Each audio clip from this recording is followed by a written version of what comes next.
Viewers welcome to metro style. வீடியோக்குள்ள போறதுக்கு முன்னாடி நம்மளோட சேனலை சப்ஸ்கிரைப் பண்ணாதவங்க சப்ஸ்கிரைப் பண்ணிட்டு கொஞ்சம் சப்போர்ட் பண்ணுங்க. வாங்க வீடியோக்குள்ள போகலாமா? ககன் பூமி சீரியல்ல என்ன நடக்குதுன்னு பார்க்கலாமா? ககன் இறந்துட்டாரு அப்படின்னு சொல்லிட்டு அந்த குடும்பத்துல இருக்கிற யாருனாலையுமே நம்ப முடியலன்னு சொல்லலாம். சாரதா, செரி, பூமி, அது மட்டும் இல்லாம பூமி இருக்காங்கல்ல, ககனோட வாட்சை கையில வச்சுட்டு கதறி அழுதுட்டு இருக்காங்கன்னே சொல்லலாம். சரி சொல்றாங்க, இதே மாதிரி அழுதுட்டு இருந்தா வேலைக்கே ஆகாது, வாங்க நம்ம ககனை போய் தேடலாம் அப்படின்னு சொல்லிட்டு போலீஸ்க்கும் இன்ஃபார்ம் பண்ணிடுறாங்க. சரி, அப்ப ககன் விழுந்த இடத்துல வந்து அதிகாரிகள்லாம் தேடி பார்த்துட்டு அவரை காணமே அப்படின்னு சொல்லிட்டு நம்ம செரி, பூமி, சாரதா எல்லாரும் முன்னாடி சொல்லிட்டு இருக்காங்க. இங்க பாருங்க, ககன் வந்து இங்கதான் விழுந்தாரு, அவரோட பாடி கிடைக்கவே இல்லையே, கண்டிப்பா அவர் இங்க விழுந்திருந்தாருன்னா அவர் இங்கதானே இருந்திருக்கணும், அவர் பாடி கிடைக்கலன்னா அவர் எங்க போயிருப்பாரு அப்படின்னு சொல்லிட்டு அதிகாரிங்க ஒரு பக்கம் யோசிச்சுட்டு இருக்க நம்ம பூமி வந்து சாரதா கிட்ட சொல்றாங்க, இங்க பாருங்க அத்தா, அழாதீங்க, ககன் வந்து இறந்து போகல, அவர் இறந்து போகல அப்படின்னு சொல்லிட்டு தான் எனக்கு தோணிட்டே இருக்கு, ஏதோ ஒரு இடத்துல உயிரோட தான் இருப்பாரு அப்படின்னு சொல்லிட்டு நம்ம பூமி சாரதாவை சமாதானப்படுத்திட்டு இருக்காங்கன்னே சொல்லலாம். சரின்னு சொல்லிட்டு அதிகாரிகளும் சொல்றாங்க, இங்க பாருங்கம்மா, நாங்க முடிஞ்ச அளவுக்கு அந்த பாடி வந்து தேட பாக்குறோம், அப்படி ஏதாவது இன்ஃபர்மேஷன் கிடைச்சிச்சுன்னா கண்டிப்பா உங்களுக்கு நாங்க சொல்றோம் அப்படின்னு சொல்லிட்டு அந்த அதிகாரிகளும் சொல்லிட்டாங்க.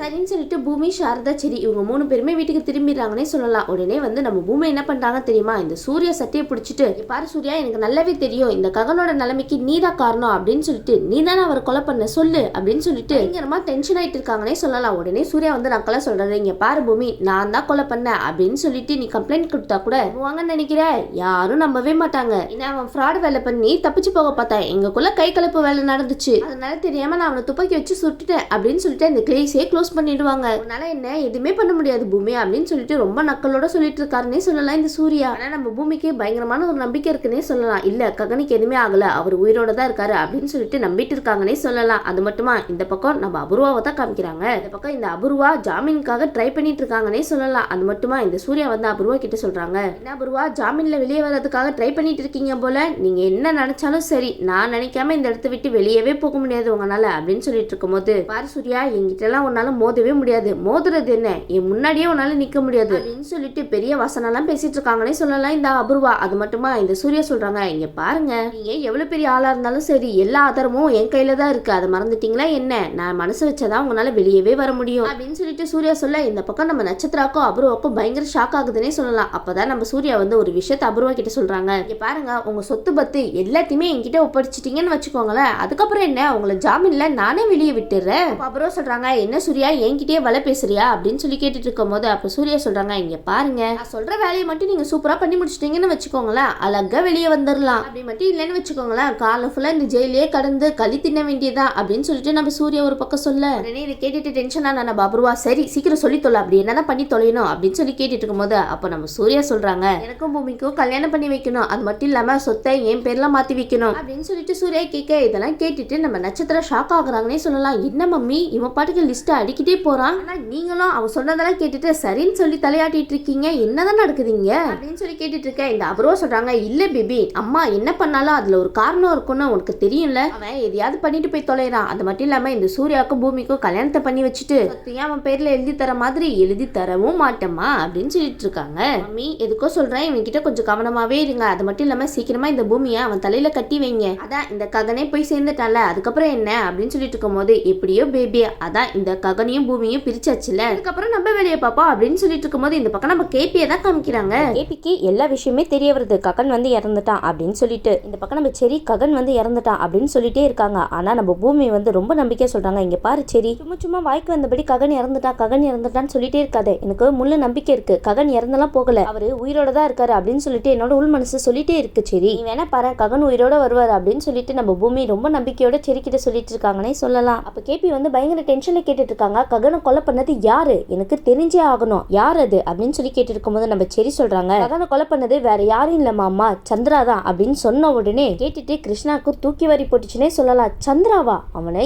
என்ன பண்றன்னு பாரு அப்படின்னு சொல்லிட்டு கோவத்தோட வீட்டுக்கு போயிட்டு இருக்காங்கன்னே சொல்லலாம். இந்த பக்கம் பார்த்தா அபூர்வா ஜாமீன்ல வெளியே வந்துட்டாங்கப்பா, அவங்க வெளியே வந்த விஷயத்த நம்பவே முடியாம நம்ம பூமி கிருஷ்ணா உறைஞ்சு போய் நிக்கிறாங்கன்னே சொல்லலாம். அப்ப நம்ம கேபி கேக்குறாங்க, என்ன அபூர்வா எல்லாரையும் ஏமாத்திட்டு வெளியே வந்துட்டோமே அப்படின்னு சொல்லிட்டு ரொம்ப சந்தோஷத்துல இருக்க போலயே, கவலைப்படாத அபூர்வா, ஜெயில இருந்து வெளியே வந்துட்டோம் அப்படின்னு சொல்லிட்டு ஃபீல் பண்றியா, மறுபடியும் உன்னை அங்கேயே அனுப்பி வைக்கிறேன் அப்படின்னு சொல்லிட்டு இருக்கும் போது இதெல்லாம் கேட்டுட்டு நம்ம அபூர்வாக்கு பயங்கரமா கோவம் வந்துச்சுன்னே சொல்லலாம். கேபி, நான் தான் சொன்னேன்ல, இந்த விஷயத்துக்கும் எனக்கும் எந்த சம்மந்தமும் கிடையாது, நான் யாரையும் கொலை பண்ணல, நீயே பாரு, நான் யாரையாவது கொலை பண்ணியிருந்தா கண்டிப்பா எனக்கு இந்த நேரத்துக்கு தண்டனை கிடைச்சிருக்கணும்ல, எனக்கு ஏன் தண்டனை கிடைக்கல, யாராவது யோசிச்சு பாத்தீங்களா, யாராவது சொல்லுங்க அப்படின்னு சொல்லிட்டு ஓவரா பேசிட்டு இருக்காங்கன்னே சொல்லலாம். நம்ம கேபி இதெல்லாம் கேள்விப்பட்டுட்டு நம்ம அபூர்வாவை துப்பாக்கியால ஷூட் பண்ணலான்னு போறாங்க.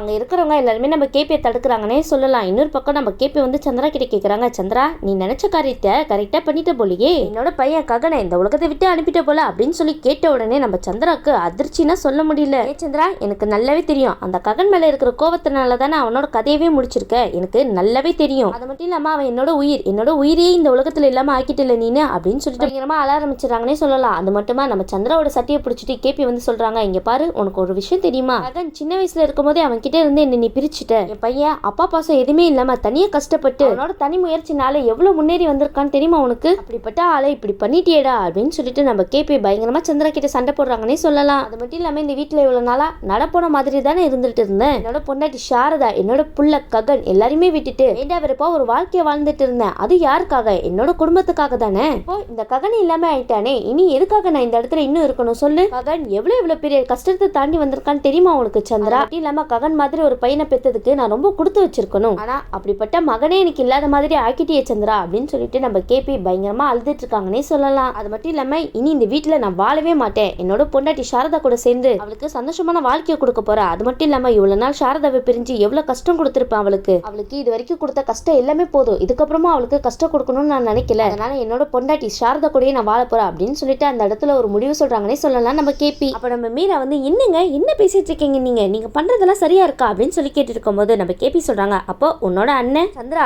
இவரு செய்யறது மட்டும் எல்லாமே கரெக்டா என்ன, அது மட்டும் இல்லாம என்னோட பிள்ளைங்களுக்காக தான் இவ்வளவு நாளா நான் நடப்படமா வாழ்ந்துட்டு இருந்தேன், இப்ப என்னோட பையன் ககனே இல்ல அப்படின்னு சொல்லிட்டு ஆயிட்டதுக்கு அப்புறம் நான் எதுக்காக இந்த வீட்டுல இருக்கணும் அப்படின்னு சொல்லிட்டு நம்ம கேபி சாரதா வீட்டுக்கு கிளம்பி போயிட்டே இருக்காருன்னே சொல்லலாம். இந்த பக்கம் நம்ம பூமி வந்து சாரதாக்கு ரொம்ப தைரியம் கொடுத்துட்டு இருக்காங்கன்னு சொல்லலாம். இங்க பாருங்க நீங்க ஒன்னும் கவலைப்படாதீங்க, நம்ம ககனுக்கு ஒண்ணுமே ஆயிருக்காது அப்படின்னு சொல்லிட்டு ஒரு நம்பிக்கை கொடுத்துட்டு இருக்காங்கன்னே சொல்லலாம் நம்ம பூமி. அப்பதான் நம்ம சாரதா ஒரு முடிவு எடுக்கிறாங்கன்னே சொல்லலாம், ககன் இல்லாத உலகத்துல நம்ம இருக்கவே முடியாது, நானும் ககன் போன இடத்துக்கே போயிடுறேன், இப்ப சொல்றேன் என்னோட பையன் ககன் இல்லாத உலகத்துல என்னால வாழவே முடியாது அப்படின்னு சொல்லிட்டு ஒரு முடிவு எடுத்துட்டு பணம் ஒரு செய்யறதுக்காக யோசிச்சுட்டு இருக்காங்கன்னே சொல்லலாம். இந்த பக்கம் நம்ம கேபி டைரக்டா சாரதா வீட்டுக்கு வந்துட்டு, இங்க பாரு சாரதா நீ ஒன்னும் எதுக்கும் கவலைப்படாத, இனி நான் உன் கூட தான் இருக்க போறேன், எல்லாமே இதோட போதும் சாரதா, அது மட்டும் இல்லாம என்னோட பையனை பிரிஞ்சு எவ்வளவு கஷ்டப்பட்டிருப்பேன், என்னோட பையனும் என்ன பிரிஞ்சு எவ்வளவு கஷ்டப்பட்டிருப்பான், என்னோட பையன் ககனை இந்த மாதிரி அநியாயமா சுட்டு கொண்டுட்டாங்களே அப்படின்னு சொல்லிட்டு ரொம்ப வேதனைப்பட்டு அழுதுட்டு இருக்காங்கன்னே சொல்லலாம். இந்த பக்கம் நம்ம பூரியை தான் காமிக்கிறாங்க, நம்ம பூரியும் துருவாவும் ஒன்னா சேர்ந்து நல்லபடியா வாழ்வாங்க அப்படின்னு சொல்லிட்டு இவங்களை கல்யாணம் பண்ணி அனுப்பி வச்சா தாரா இருக்காங்களா நம்ம பூரியை போட்டு கொடுமையான குடும்பம் பண்ணிட்டு இருக்காங்கன்னே சொல்லலாம். அப்ப நம்ம தாரா வந்து பூரி கிட்ட கேக்குறாங்க, இங்க பாரு பூரி எனக்கு ரொம்ப தலைவலிக்குது, போய் ஒரு காஃபி கொண்டு வா அப்படின்னு சொல்லிட்டு இந்த மேடம் வேலைக்காரவங்களை ஏவுற மாதிரி வேலையை விட்டு இருக்காங்கன்னே சொல்லலாம். ஆனா நம்ம பூரி இவ்வளவு நாள கிச்சன் சைடு கூட எட்டி பார்த்தது கிடையாது, ஆனா இப்ப அவங்களுக்கு கல்யாணம் ஆனதுக்கு அப்புறம் எப்படி காஃபி போடணும் கூட தெரியல. இதை பார்த்துட்டு நம்ம தாரா பயங்கரமா கோவப்பட்டு பூரிய பலாருன்னு அடிச்சிடறாங்கன்னே சொல்லலாம். இந்த பக்கம் நம்ம பூரிய அவங்களோட வீட்டு சைடு தான் நினைச்சிட்டு இருக்காங்க, நம்ம அம்மா அண்ணி ககன் அண்ணா